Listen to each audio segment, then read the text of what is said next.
Quand j'étais mineure, j'ai été victime de violences sexuelles par un professionnel de santé. Quand j'ai essayé d'en parler, j'étais déjà majeure. J'avais à peu près, les premières fois, je devais avoir 24 ans. J'ai été condamnée pour quelque chose qu'on ne m'a jamais reproché avant. C'était bien suite à un signalement que le père a porté plainte contre moi. Le père qui est médecin?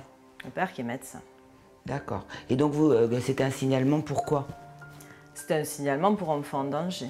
Comment on peut laisser des gens qui ont déjà agressé des personnes recevoir des gens qui sont parfois d'anciennes victimes? J'ai été poursuivie et condamnée pour immixtion dans les affaires de famille parce qu'eux, ils ont estimé que j'avais participé à la mise en cause de ce père, ce qui n'était pas du tout la réalité. Toute une nuit, je me suis dit, qu'est-ce que je fais? Comment je peux faire?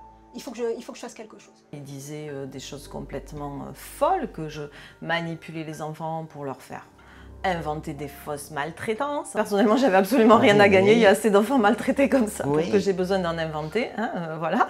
Puis je m'en passerai largement qu'il y ait des enfants maltraités. Ça a été quand même une lente descente aux enfers.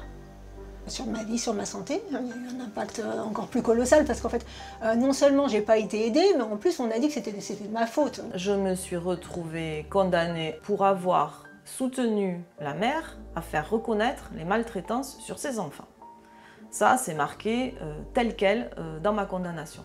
Alors là, je ne comprends pas parce que mon code de déontologie m'impose d'agir pour faire reconnaître les maltraitances. Sur certaines enquêtes, on a vu effectivement qu'il y avait eu des décès de patients quand même qui se sont flingués.